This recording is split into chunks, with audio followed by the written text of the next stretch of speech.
My own feeling is that we will have almost no communication with superintelligent computers because the nature of what they're thinking about will be completely foreign to us.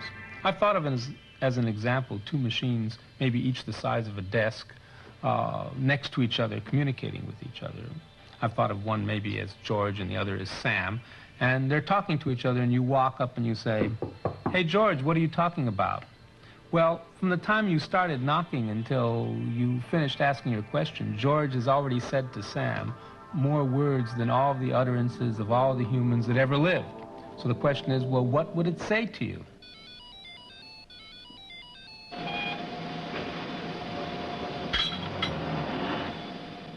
This is how the computer sees the human brain, the intelligent machine that enabled our ancient ancestors to survive in their brutally dangerous world. The brain's rate of evolution is extremely slow, although its intelligence has stretched to its limits to produce some incredible achievements. Baby salute. Off the ground, before. There we go. By contrast, the dangers of the world have begun to evolve explosively fast. The human brain may not be intelligent enough to cope for much longer unaided.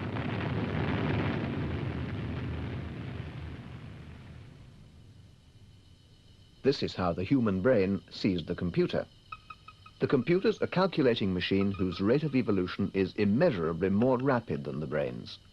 Born less than 40 years ago, the computer has already developed from a cumbersome machine driven by valves through 4 evolutionary generations.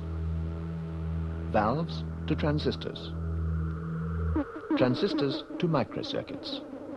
Microcircuits to integrated circuits. Each generation becoming more compact and far more powerful. The 1980s have already seen a tremendous acceleration in computer development. Now, an international race is on to make computers not only more powerful, but highly intelligent. The Japanese have a government-sponsored crash program to develop a 5th generation of computers. They expect this 5th generation to help them solve ever more complex, multifaceted social problems, including, but not limited to, transition to an elderly society. Never before has a computer attempted anything so profound. We seem to be witnessing the spawning of a new kind of intelligence, artificial intelligence. Already, many computers are behaving like infant prodigies. What will they do when they grow up? Faced with such a rapid rate of evolution, it would be reckless for us to make any predictions.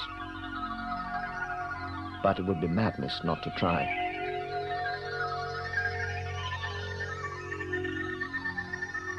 Fortunately, the frontiers of research in artificial intelligence are manned by computer scientists who are more than ready to forecast the impact of their work on human society. First, Professor Edward Fredkin.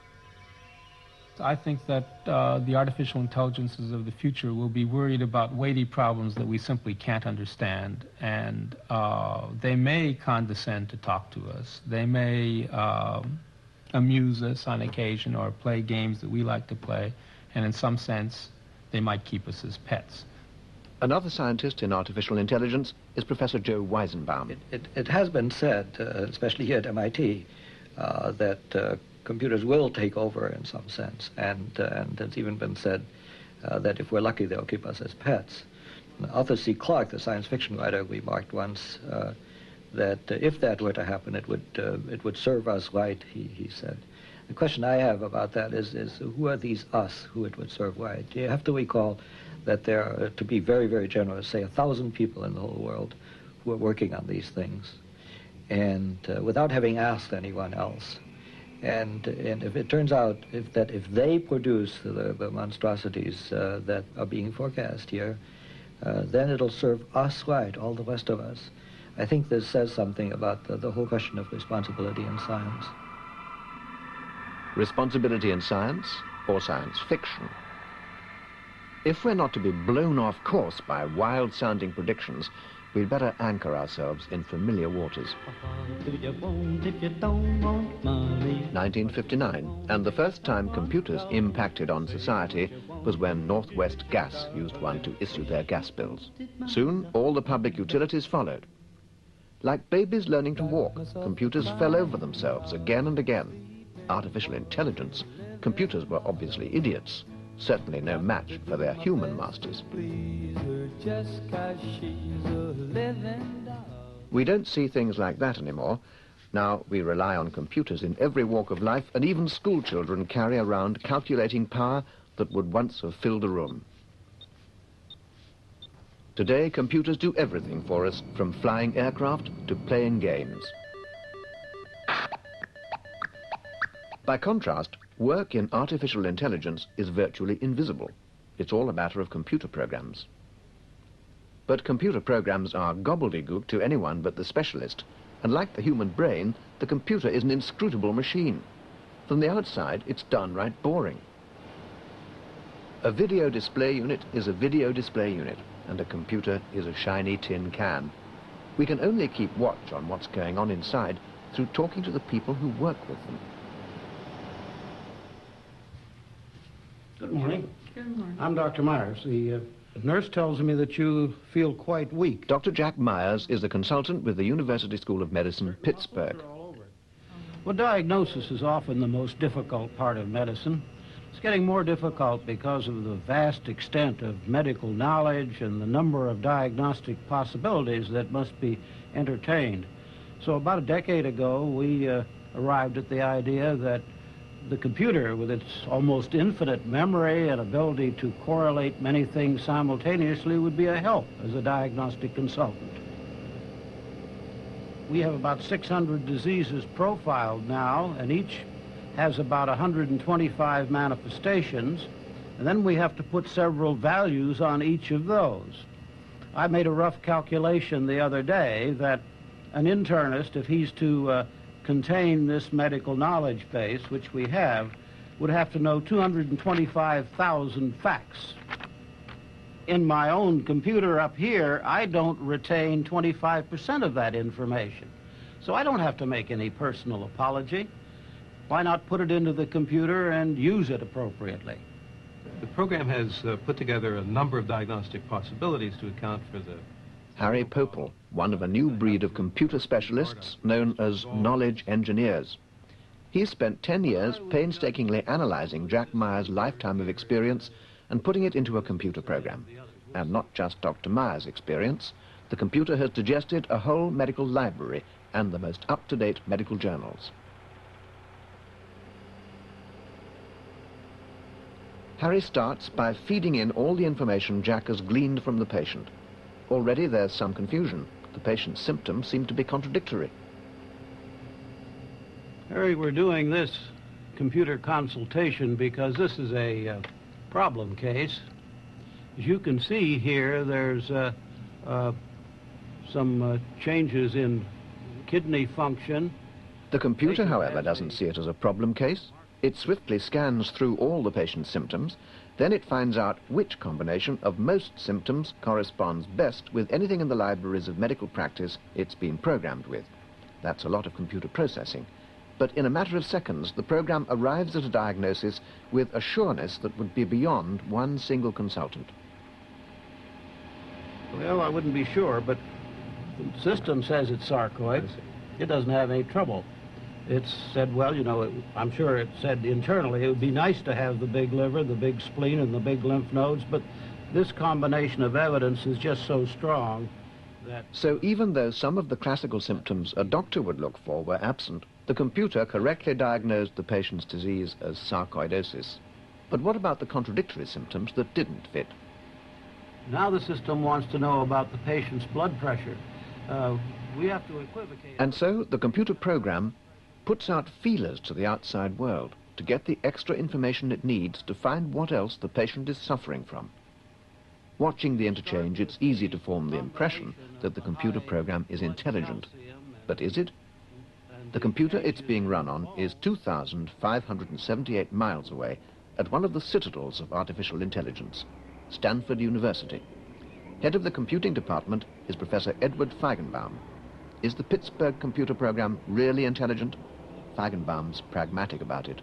What I observe is that one can make a program perform extremely, quote, intelligently, unquote, by standards of human performance at the level of PhDs, MDs, expert practitioners in fields, people with many years of experience, by giving those programs considerable bodies of knowledge about the field in which the endeavor is taking place. And so I label that behavior intelligent behavior. The picture for the future may be uncertain, but one thing can be guaranteed. Research will continue. If not here, then elsewhere. Economic aspects apart, we have to be sure that fifth-generation computers, super-intelligent machines, these quasi-human brains, as Professor Robert Jastrow calls them, are used in a humanitarian way. The specialists whose brains are picked to program expert systems are delighted to produce machines that are cleverer than they are. They feel a pride of authorship. But what about the rest of us, who, as Professor Weizenbaum said, have not been consulted? How will we feel? Over to Monte Carlo, where in 1979 Dr. Luigi Villa scaled the pinnacle of his gaming career by winning a glittering World Championship tournament. The game was backgammon. Far away in Pittsburgh, Pennsylvania, at Carnegie Mellon University, a computer program trained to learn backgammon had been devised by Dr. Hans Berliner. The day after Dr. Villa's World Championship match, he played against Berliner's computer program. The computer's moves were made by a robot. The computer thrashed the world champion 7 games to 1. What was Villa's reaction? Dr. Berliner won't easily forget it. Well, I think he was extremely disappointed at having won the world championship the previous day and now losing to a machine that he rather expected to beat rather easily. I told him I was sorry that it had happened, but because it was a nice day for me.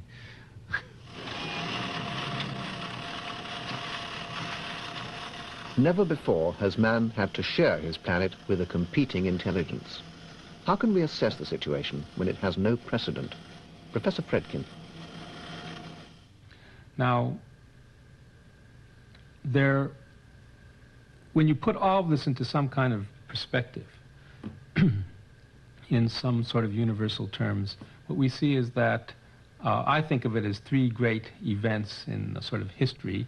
One might be like the creation of the universe is obviously the biggest and most important event.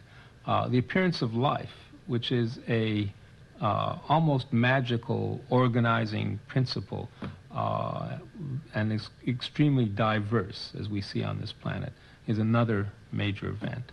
A third one, which I think is equal in importance, is the appearance of artificial intelligence, which is a kind of form of life that's very different, that has possibilities for intellectual achievement that are hard for us to imagine. Our descendant will not be the child of the loin, but the child of the brains, the thing we call the computer, which does not have to pass through the birth canal and does not grow by a tablespoonful of gray matter every 100,000 years, which is the case in the rapid growth of our brain, but grows a factor of 10 in power every 7 years, the computer generation. There's no question but that it will match us in narrow reasoning power by 1990 and go beyond us to become the great new intelligent race of the future. And the question is, where will that leave us? Well, we're not the only creature on this planet to be able to do physical things, and many other creatures can do some of the physical things better than us. We can't win a fight with the lion, for example.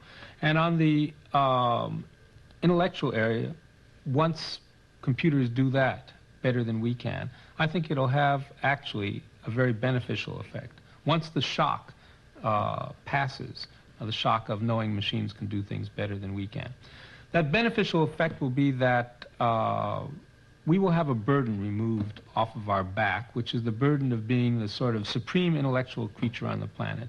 We have to worry about everything today that isn't worried about by God. And when computers come along, they'll be able to worry about a lot of big questions that we're basically incompetent to worry about. What this will mean is that we will, in some sense, finally find our niche where we fit in, and there'll be a limit on the bottom, which we already know, but there'll be a limit on the top. Rather than being, in some sense, a limitation to us humans, I believe that that kind of having a niche will allow us to finally fulfill our destiny as humans, because we will know what we are and we'll be able to go about doing it and having fun, as it were, without worrying about all of the too big issues that we're incompetent to handle. You're watching Sleepcore. Pleasant dreams.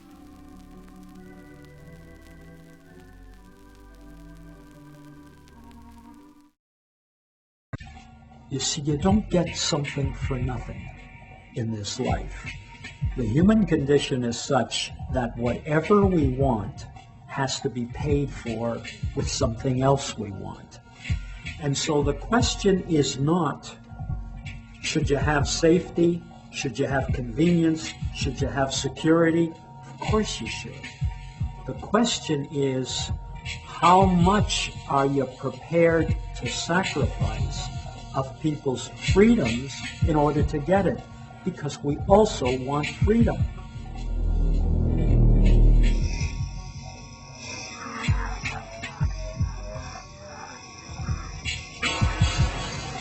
I believe that in the future everybody will have a smart card. And this will not just be a card with money on it, it will have multi-use.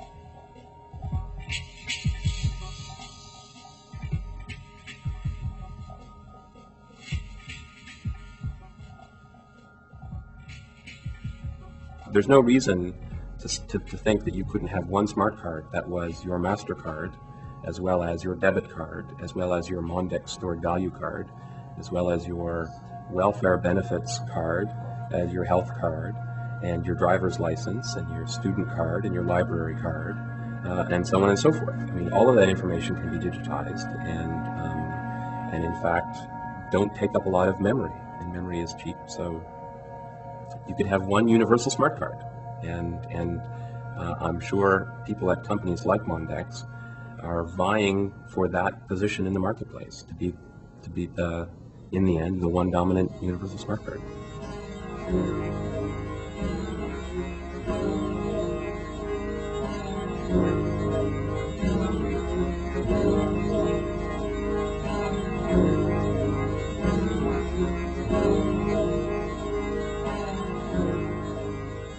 So what I have here is the Mondex Smart Card with the microchip on the front of the card. Okay, right. This is where your purse is, where your value would be stored when you've moved money from your bank account onto your card.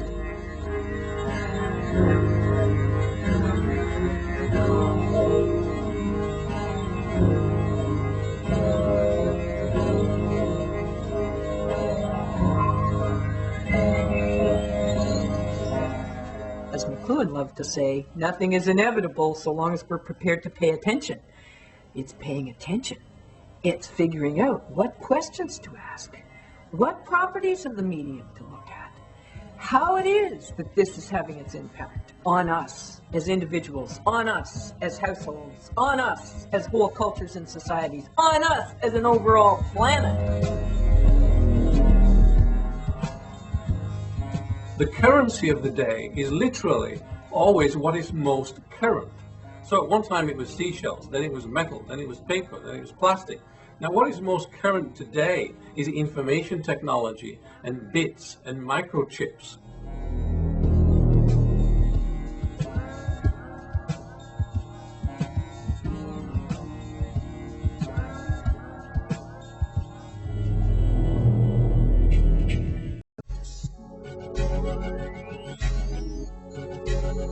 Modernity is a story of institutions becoming more and more distant from the people that they're supposed to serve, and becoming more and more opaque, so that you get this kind of Kafkaesque vision of the bureaucracy, which is constantly deflecting you when you're trying to understand what's going on and how your life is being impinged upon by the actions of institutions, in particular the state.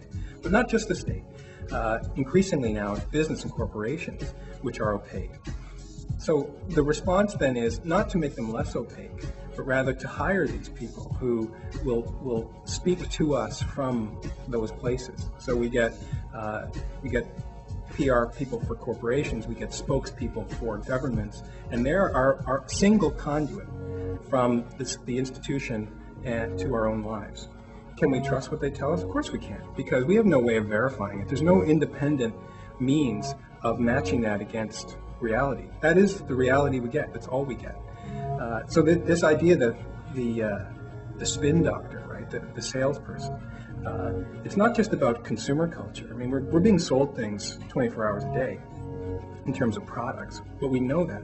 We're also being sold ideas. We're being sold our lives in various ways by these people who speak from institutions to us. When you do have a legitimate product or a service, or you want to represent yourself, really what's required is, okay, then expose yourself. Tell people who you are and what you're doing and why you're doing it. Mondex has met with us, CIBC and Royal Bank, and in that respect they've been talking to us and trying to get us to understand it and support it.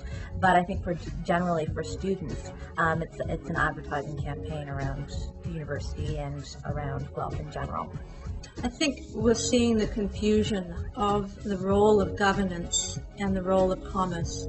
And in the world of commerce, you're dealing with consumers. In the world of governance, you're dealing with citizens. I don't even really like using Interact, just because I don't like banks. I find that they scam a lot and they take a lot of money that's unnecessary. This method of changing things when people don't really want change is taught in business schools as a method for taking over corporations. You take the corporation, you move in, and you change everything in 24 hours. You don't do it the first 24 hours necessarily. You wait till you've got everything ready, and then you go, boom, you just change everything. And the disorder is so great that you're the one who knows where you're going and what you're doing, and so you get what you want.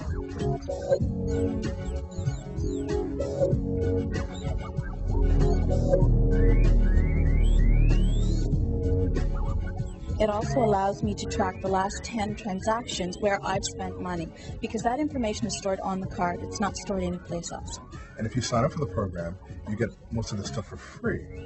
And so they've got to make their money somewhere. I think it's going to be about selling the information, because if they can actually break down to how much I actually spend on entertainment, that becomes that much more valuable to somebody else.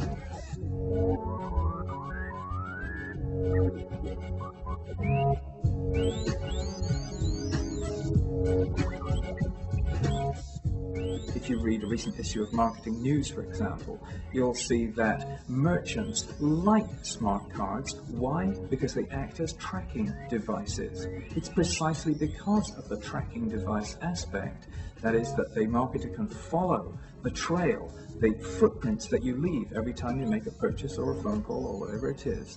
The fact that they can follow it is very attractive, because it means they can build up a personal profile on you, the customer. Names and addresses have huge, huge market value these days. People often say, it's only my name and address. What's the big deal?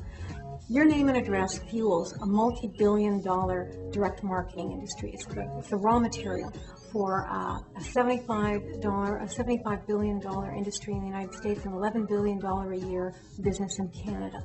So names and addresses and personal information have great market value.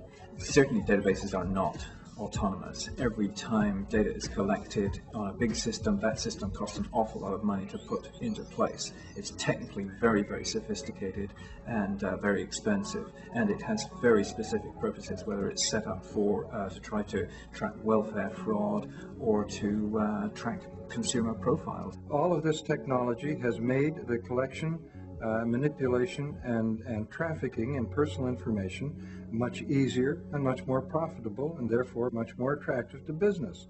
The individual who provides this information, that's you and me and all the millions of us, have almost nothing to say about what happened to us thereafter.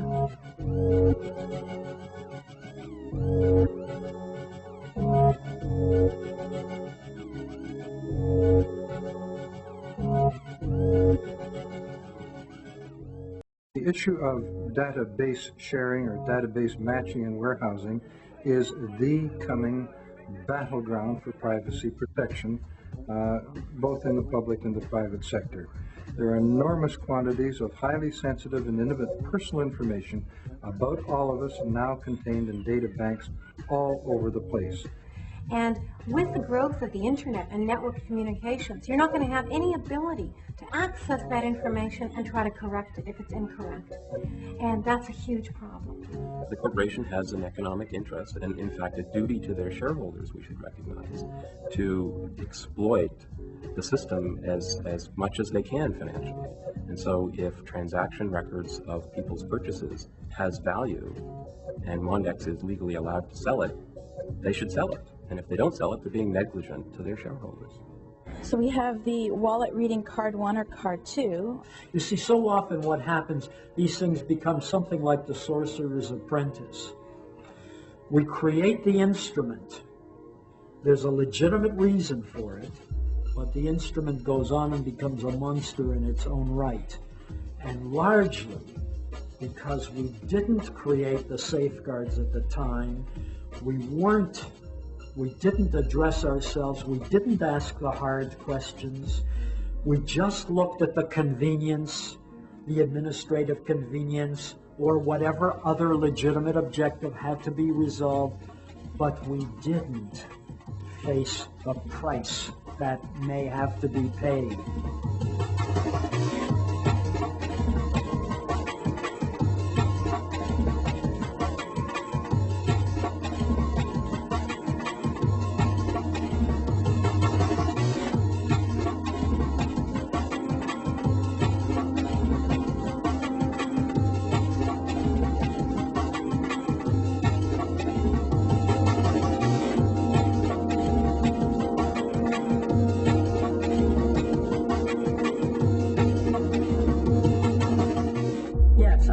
Essentially, we are on the cusp of the issue. We are at the point where the technologies are now available to collect the most intimate details of our medical background, our genetic makeup.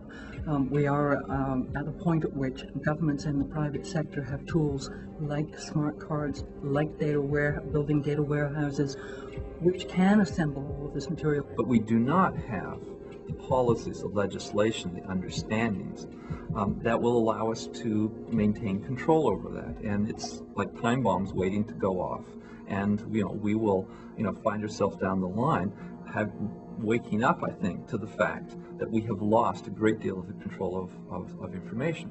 In Swindon, in the UK, Mondex had a test run similar to what they're doing now in Guelph, Ontario, and a group like ours called Privacy International was concerned about whether the Mondex technology was truly anonymous, which is how Mondex was describing it at the time. It was anonymous just like cash.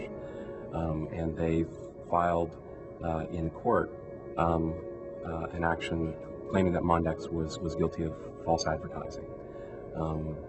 And in the end, Mondex had to admit that in fact their system wasn't anonymous, and they withdrew the word anonymous from all of their public relations. And if you look carefully at the material that Mondex is distributing describing their test run in Guelph, you won't find the word anonymous. You are literally defenseless when it comes to your privacy in the private sector, in the commercial sector. There are almost no laws, except in Quebec, which cover what they do with your information. So you and I and all the rest of us are going naked before the world, believe me. The question comes to mind is, do we have the time or care to make those decisions? Those are difficult decisions and involve taking responsibility. And I think most of us feel so poorly informed, so poorly have access to such little information that we just decide, I don't know. I don't know the truth anymore, and I just prefer for someone else to make those decisions for me. If we as citizens sit back and let things just take their course, sit back and let those who would profit from these machines without any concern for those they may hurt or displace in the process, if we sit back and just let bureaucrats in Ottawa or anywhere else in this country simply make the decisions, we're kidding ourselves about what kind of society and future we're going to end up with.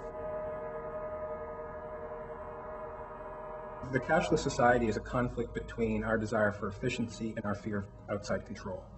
So we like the idea of the cash card. Now we like the idea of Interact because it means it's more convenient for us to acquire goods in various ways. You know, we go and have our consumer transactions and they're made smoother, they're made less frictionful.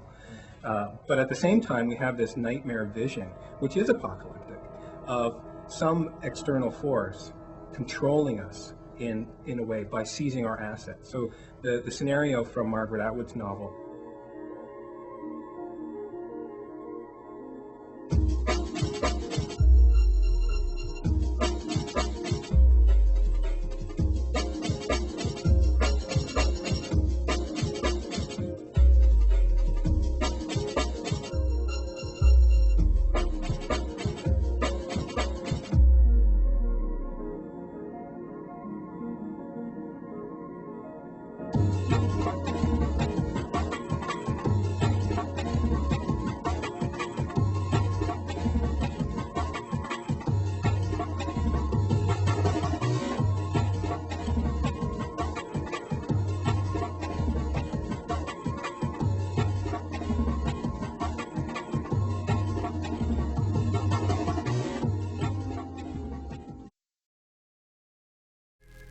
You're watching Sleepcore, media for insomnia.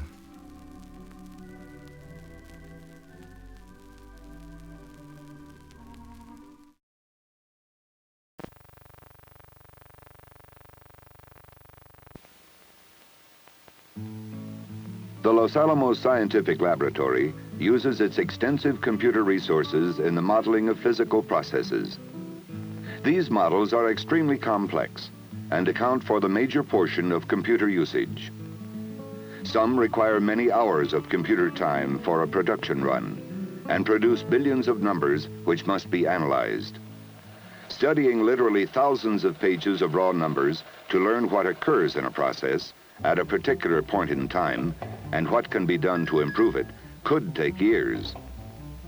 The Computer Science and Services Division is developing tools to aid users in solving this problem by transforming nebulous numbers into full color motion pictures that can be understood in a matter of minutes and sometimes seconds.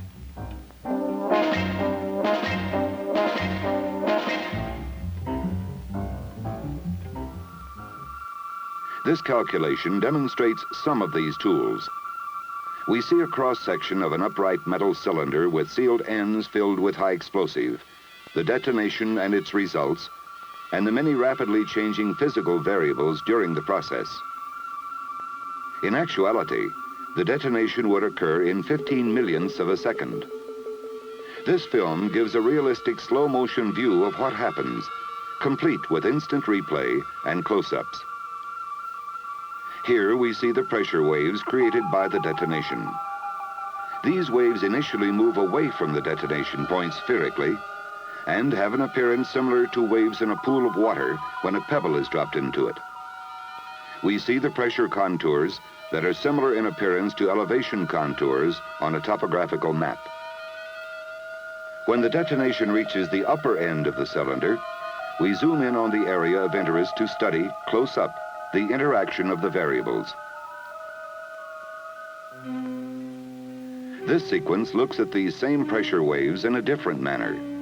Since they are symmetrical, we see only one side of the problem, a three-dimensional representation with the pressure waves incorporated into a mesh plot, such as that shown in the first sequence. At a point of interest, we stop the progress of the detonation and study it. These types of computer-generated color film plots give the viewer scientifically accurate information, as well as a realistic representation of the physical properties of a problem.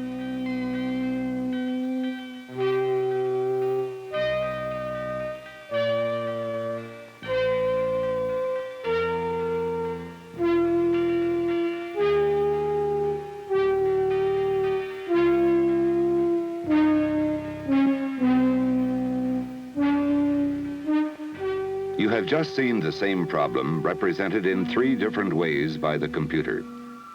Let's look at those sequences once more.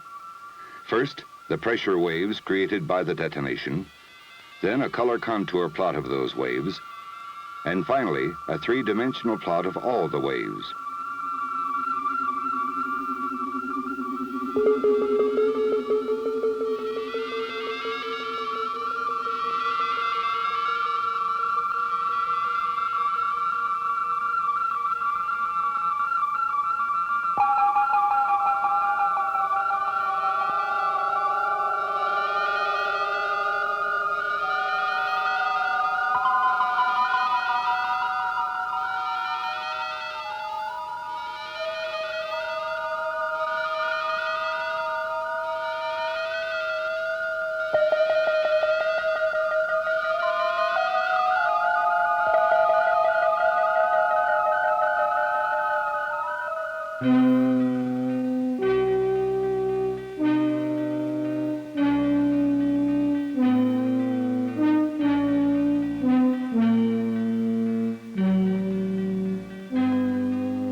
This approach enables the viewer to comprehend a much greater amount of information in a much shorter period of time than is possible by conventional methods. This concept is supported by a continuing effort at the Los Alamos Scientific Laboratory to furnish users of its computer facility with cost-effective, practical, and time-saving tools for information display.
They think I'm trapped, but I'll escape.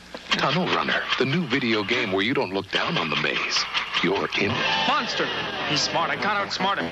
Oh, he's fast. I gotta be faster. Tunnel Runner with RAM Plus, the Mega Charge your Atari VCS for 3 times the excitement. Right, left. Better check the map. It's the exit to another maze. Tunnel Runner from CBS Electronics, where the excitement never ends. I'm not trapped. I'm not trapped.